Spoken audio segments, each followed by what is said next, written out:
This is the worst crisis since '86. Why haven't you heard something about it on the national media? Well, unfortunately, the only time you hear something about the oil and gas industry on the national news media is when the gas stops coming out of this. Picard says he remembers Roger as a large, flamboyant character who always had a cigar and was no stranger to law enforcement. The night he disappeared, Picard says, he was last seen here in the Lafayette Four Corners area. Of course, it doesn't look anything now the way it did back then. Back then, there were 2 or 3 restaurants here and a nightclub that included ballroom dancing. Roger reportedly told friends he was headed for home, but he never got there, and he was never seen again. As this symbol indicates, this is a life raft capable of holding 12 people. It's got a conical shape on it to provide shelter for those who were inside. The one on board the Trinity held 25 people, so imagine you're talking about a raft twice this size. Imagine trying to deploy something this large in winds approaching 100 miles an hour with just one line to hold on to. Given that fact, it's easy to see how they lost it. Now, if you're in an area for the first time and you don't know whether or not there are any gators around, here's one tip. Get down next to the water and do this.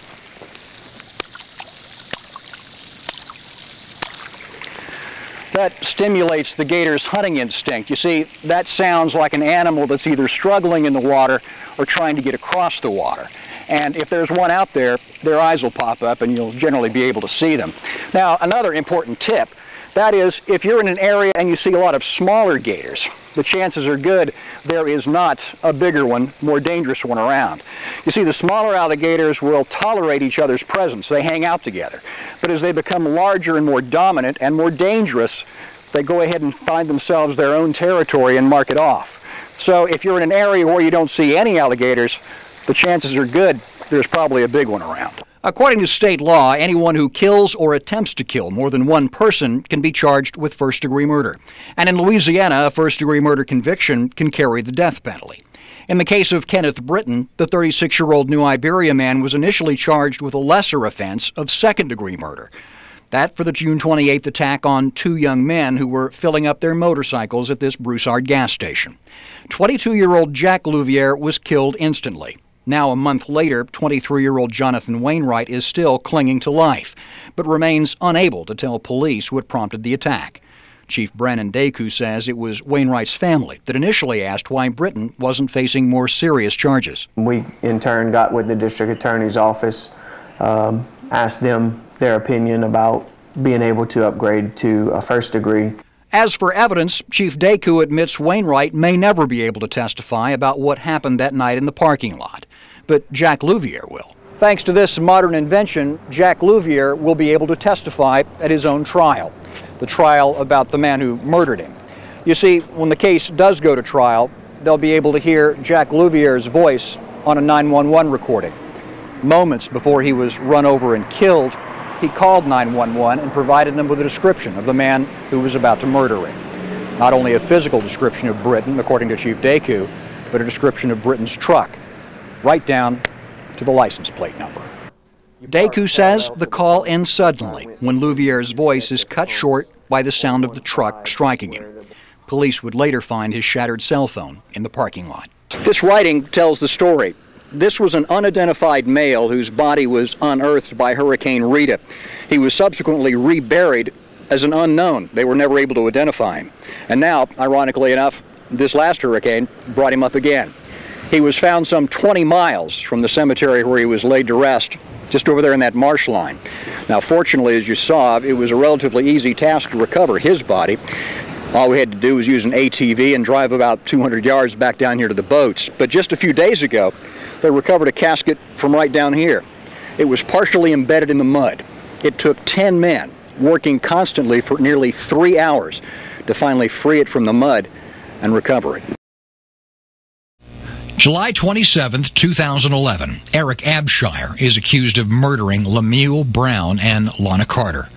2 months later, Abshire is indicted on 2 counts of first-degree murder, a charge that, if convicted, could get Abshire the death penalty. Then, last February, District Attorney Mike Harson's office announces it's decided not to seek the death penalty, in part because of the victims' families and their wishes for closure, and in part because of the actions of the state's public defenders. Public defenders now are looking to file motions in all these capital cases and arguing that they don't have the funds to provide for the experts that are needed.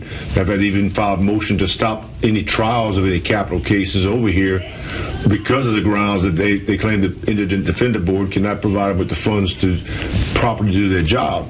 Harson is talking about Paul Marks, the director of the local Indigent Defender Board. I agree, it's a very serious problem. Marks says his office and the rest of the public defenders in the state need more money than they're being allocated to hire the experts that the High Court now requires for death penalty cases. And as the death penalty is developed and as there's been litigation on the national scene, the U.S. Supreme Court has just insisted that we have experts, that we have people who can discuss a person's life history. Harson says he understands the need for experts to a point. But then again, it's whether or not you let them just go pick whatever expert they want. And they go to, England to get some expert that you could have an expert from Louisiana or Texas in. So why should prosecutors like Harson care where public defenders get their experts from? Well, obviously it's not about where they get them from, it's how much they cost. And the reason they're concerned about the cost is if the public defender's office can't afford the price of the experts, then the state can get caught paying for them. So with that in mind, it appears that both sides in this standoff, both the prosecutors and the public defenders, are headed for court. The question that must be answered, how much money has to be spent before someone gets a fair trial? If that becomes the consideration, it could conceivably shut us down from trying them. Is shutting down the death penalty what all this is ultimately about? There may be elements of that in the national movements, but I think it's always been the most expensive way to go, even before the last 10 or 15 years of developments.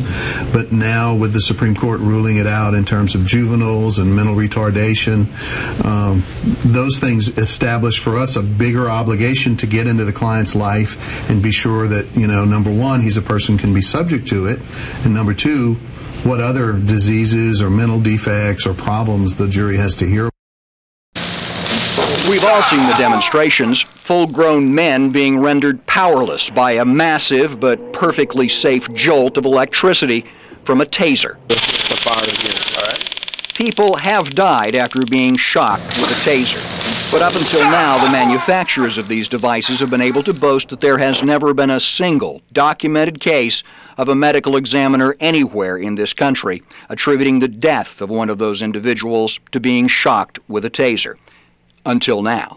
According to an autopsy conducted by Wynn Parish Coroner Dr. Randolph Williams, 21-year-old Baron Scooter Pikes died from, quote, cardiac arrest following 9 50,000-volt electroshocks from a conductive electronic device.